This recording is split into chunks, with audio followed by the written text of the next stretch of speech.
On April 18th, 1938, Action Comics #1 hit newsstands across America. The cover showed the kinds of action that readers were in for. It showed a strong man in a blue suit with red boots, trunks, and a cape, and a red S on a yellow triangle on his chest. He was lifting a green car, smashing the front of it on a rock, while criminals fled in terror. This was the first appearance of Superman, and the superhero was officially born. So began what is called the Golden Age of comic books. Over the next few years, superheroes took America by storm. National Comics, which would later become DC Comics, debuted The Batman, a dark avenger of the night, Wonder Woman, the amazing Amazon, Green Lantern, Flash, Hawkman, the Spectre, Dr. Fate, and many more. Several of these heroes eventually joined forces and called themselves the Justice Society of America. Timely Comics, which later became known as Marvel Comics, gave us Namor, the Human Torch, and Captain America, whose first appearance showed him punching out Adolf Hitler. Superhero books sold in the hundreds of thousands, and many publishing companies got into the superhero business. It seemed that every publisher had a different version of these archetypes: a patriot, a strong man, a magician, a dark avenger, a lady bombshell. The heroes of the Golden Age fought mad scientists, corrupt politicians, domestic abusers, petty street crime, and the Nazis both at home and abroad. These four-color fantasies became a pop culture phenomenon, crossing into radio shows, movie serials, and merchandising. But in 1946, it all came to a screeching halt. Suddenly, due to a series of converging events, superheroes were no longer popular. Several publishing companies went out of business or merged. Many characters disappeared, relegated to the dustbin of history. Except for a few of the most popular characters, comics stopped telling superhero stories and instead told romance, horror, and cowboy tales. The Golden Age of comic books had come to an end. That was where my mind went when I read an essay several months ago in The Atlantic, provocatively titled, "The Golden Age of American Jews is Ending." This piece, written by Franklin Foer, chronicled the rise of anti-Semitism on both the left and the right since 9/11, and especially the daily struggle since October 7th of last year. He also recounted the decline of Jewish influence in popular culture, politics, and science since the late 90s, fondly recalling the contributions of Jews to 20th century America. Authors like Philip Roth and Joseph Heller, musicians like Bob Dylan, Paul Simon, and Barbra Streisand, scientists like J. Robert Oppenheimer and Jonas Salk, and comedians like Lenny Bruce, Mel Brooks, Jerry Seinfeld, and Adam Sandler. There have been many critiques of Foer's essay, some of which claim that this so-called Golden Age was really an era with gilded plating. While many Jews were influential to the development of 20th century America, these great figures lacked Jewish content. It was bagels and lox Judaism instead of a Judaism that was grounded in tradition and our great texts. Another criticism of Foer's article was that he did not mention that anti-Semitism still existed during this period, despite the breaking down of barriers that once kept Jews from certain professions and social circles. In fact, anti-Semitism has been present since the founding of America, even as the American Jewish community continued to flourish and become what it is today. Foer was accurate in his description of the past 20 years and of present challenges. However, the title of the essay is overly alarmist, speaking only to the anxieties, fears, and traumas that the American Jewish community has experienced in the past year. Change was certainly happening, but was Foer overstating his case. Is our future all gloom and doom? Without a doubt, this past year has been tough. Even so, as horrifying as the protests on college campuses have been, their numbers are relatively small, and they have achieved virtually nothing. The outsized publicity given to these schools, mostly in California or so-called elite universities in the Northeast, gives the false impression that the protesters' views are the norm and that their perspective is more pervasive than it actually is. Furthermore, a recent study from Washington Monthly magazine showed that there is a direct correlation between tuition cost of a university and the presence of an anti-Israel encampment or protest. The higher the tuition, the more likely there will be anti-Israel demonstrations.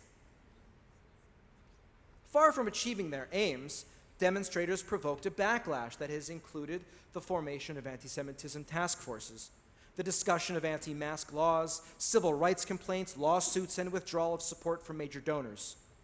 No school has boycotted Israel, and many of the protesters have shown that they hate America as much as they hate Israel or Jews. Our anxieties are heightened, and I am concerned about how this hateful ideology will affect the future of some of these universities and the greater impact on America. But in this moment, the overwhelming majority of higher education is not anti-Semitic. Over the past 100 years, American Jews have built a Jewish community that is unprecedented in diaspora Jewish life, even as many of our ancestors were peddlers and sweatshop workers only 3 generations ago. It has indeed been a golden age. We built a true community supported by so many national Jewish institutions and thousands of synagogues that spoke to the wide variety of religious needs of American Jews. We have even created our own brand, American Judaism. Until the 20th century, the Jewish story had 2 locations, the land of Israel and everywhere else in the world.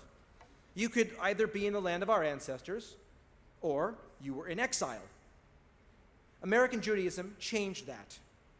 Yehuda Kurtzer, president of the Shalom Hartman Institute, speaks of the complementary ideas of home and homeland, an idea unique to American Jews.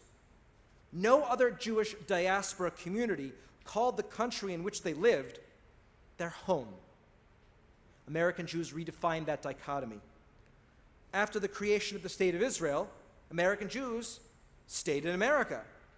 We rejected the idea of exile, embraced by a country, a principle of which was e pluribus unum, out of many, one. This place was our home, and Israel, the homeland. We could spend time in Tel Aviv or Jerusalem or any city in Israel and feel welcomed and embraced as if we were at home. But then we come back to Indianapolis, and we are home, the place where our own unique Jewish story is unfolding. One of the architects of this idea was Louis Brandeis, who proclaimed that we could be equally Zionists and Americans with no contradiction. He explained that being a Zionist and an American are not competitive commitments, but rather complementary ones. In fact, he argued that being Zionist made us better American Jews because Zionism gave substance to our identity as Jews and connected us to a larger people, giving us a deeper sense of who we are. Rabbi Mordechai Kaplan enhanced this idea and coined a new term, Jewish peoplehood. Peoplehood describes what it means to be part of Am Yisrael, the people of Israel. We belong to a greater collective, attaching ourselves to a story that is bigger than ourselves, without undermining our ability to live in 2 civilizations, to be part of both the American story and the Jewish story. We see and experience these similarities and resonances between Jewish values and American values. Enshrined in America's founding document is the ideal that we are all created equal, endowed by our Creator with inalienable rights. American Jews understand this to be the Founding Fathers' way of articulating the Torah's teaching that we are all individuals created in the image of God. This American and Jewish belief has allowed us to fully participate in American life, even when there were social obstacles. Part of the anxiety that we feel right now is due to the rise in identity politics, that a person's group identity matters more than an individual's actions or character. Jews have always lost the identity politics game. because being Jewish transcends the simplistic categories of ethnicity, race, and religion, and it is almost always to our detriment when others try to classify us this way. In our moment, the oppressor-oppressed narrative that has become popular has caused us to replay the collective traumas of the past. However, this time, we, the most actively persecuted group in world history, have been ironically and egregiously placed in the oppressor category. In order to counter this narrative, we must galvanize ourselves by remembering the Jewish influence on America and the American influence on the Jewish people. Upon the inauguration of George Washington, the Jewish community of Savannah, Georgia, wrote the president a letter of congratulations. In response, Washington wrote a return letter linking the story of the Jewish people to the founding of America. He said, and I quote, "May the same wonder-working deity who long since delivering the Hebrews from their Egyptian oppressors planted them in the Promised Land, whose providential agency has lately been conspicuous in establishing these United States as an independent nation, still continue to water them with the dews of heaven and to make the inhabitants of every denomination participate in the temporal and spiritual blessings of that people whose God is Jehovah," end quote. Washington saw the God of Israel as the same God who bestowed blessings on America. Similarly, Lincoln called America an almost chosen nation. These religious connotations contributed to the idea of American exceptionalism, that our nation is called to a higher purpose, that America must play a positive role both in our lives as individuals and on the world stage.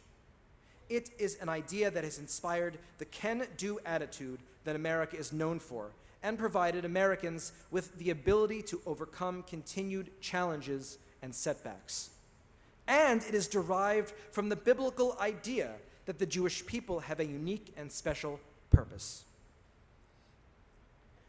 Every study of the American Jewish community over the past several decades has asked what American Jews believe is the most important Jewish value. Do you know what the majority of American Jews say in response to this question? The most important Jewish value? Tikkun olam, repair of the world. Now think about that for a second. American Jews are only 2% of the population of the United States. The entire Jewish people are only 0.2% of the population of planet Earth. And we're supposed to fix the entire world? Like, where do we get this chutzpah? We got it from living in the United States of America. American Jews in the 20th century plucked an obscure idea about the creation of the world from 16th century Jewish mysticism and connected it with the lofty goals of the American project, creating a value that has become the centerpiece of American Judaism. Our tradition, both as Americans and as Jews, compels us to change the world for the better. Another important Jewish value is hakarat hatov, literally recognizing the good, or more simply, gratitude. We are grateful. We are thankful as American Jews. America is different from any other Jewish diaspora community in history.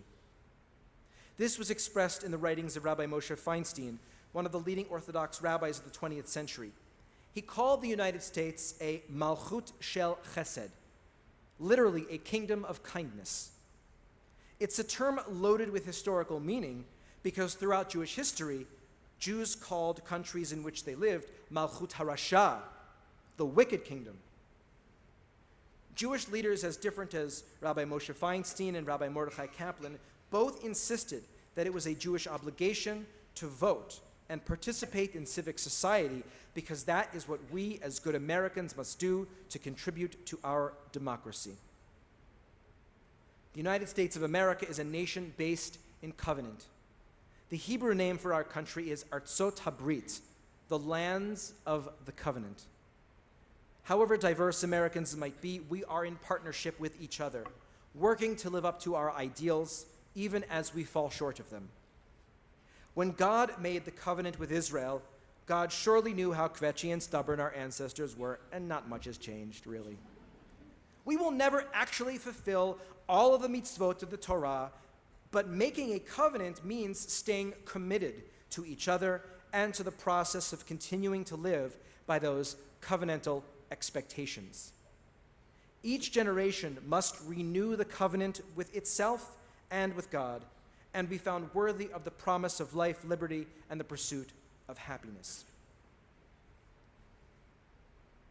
I know that singing is usually the cantor's department, but I ask that you indulge me for just a few moments with these beautiful words, and you may even want to hum or sing along.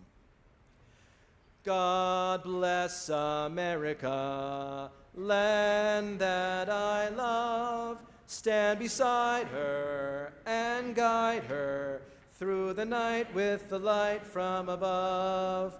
From the mountains to the prairies, to the oceans white with foam. God bless America, my home, sweet home. God bless America, my home, sweet home. In our cynical time, our first reaction to hearing such a patriotic song might be a little discomfort, even if we're moved by it. Isn't patriotism and love of country out of style? And aren't all patriotic songs written by country singers who vote red up and down the ballot? Well, not this one. God Bless America was written by Irving Berlin, originally named Israel Balin, a nice Jewish boy who immigrated to America from Siberia, and who contributed so much to the classic American songbook. He wrote this song as an expression of gratitude for all of the opportunities he received and the successes he achieved here. Love of country might seem Pollyannish, especially in our time of skepticism and polarization. However, love of country is essential for wanting to improve it. Patriotism compels us to work to make our nation better. If the golden age is ending, perhaps this moment calls us to be countercultural, to stand up against this tide. You may recall that on Yom Kippur last year I spoke about how being Jewish was not cool, and that the coolest thing to do was to own your uncoolness. Well, perhaps in this time of uncertainty, it is our time to stand up and reach out, to argue for a robust response to defeatism. Ultimately, we are in a struggle over values. Anti-Semitism is part of that challenge, but this moment calls us not just to counter the anti-Semitic threats we face, but also to create something new with people who believe in liberty, free expression, pluralism, merit, and the promise of America as much as we do. And despite our current challenges, our country has still shown support for the Jewish people in many ways. As the Golden Age ends and old alliances shift, new alliances are waiting to be forged. This moment calls for another value that is shared by America and Judaism, especially at this high holy day season: the ability to self-correct and evolve. Several years after the end of the golden age of comic books, writers and artists revisited and revitalized old concepts and experimented with new ideas. DC Comics gave Superman, Batman, and Wonder Woman new costumes and origin stories. A new Flash and a new Green Lantern debuted. An explosion of creativity led to the creation of more characters, and they soon teamed up as the Justice League. And these heroes all got sidekicks who formed the Teen Titans. At Marvel Comics, Captain America was thawed out of the ice and joined new heroes Thor, Iron Man, and the Incredible Hulk to form the Avengers. Teenagers with genetic mutations were gathered by Dr. Charles Xavier as the X-Men. A Nebuchadnezzar kid from Queens was bitten by a radioactive spider and learned that with great power comes great responsibility. We know who that is, right? Spider-Man, right? The Golden Age had passed, and upon its foundation was built the Silver Age, which outshined its predecessor in creativity and enthusiasm. We live in a moment of great uncertainty. America and the American Jewish community are rapidly changing. But to quote Billy Joel, the good old days weren't always good and tomorrow ain't as bad as it seems. The future awaits, and the past is only prologue. As the new year begins, let this moment of renewal and hope afford us the opportunity to renew our covenants with ourselves, with our people, with our great country, with our home, with our homeland, and with God. And may we recommit to our core principles in order to sustain what came before us and build something new, ushering in the silver age of American Judaism. Shana Tova.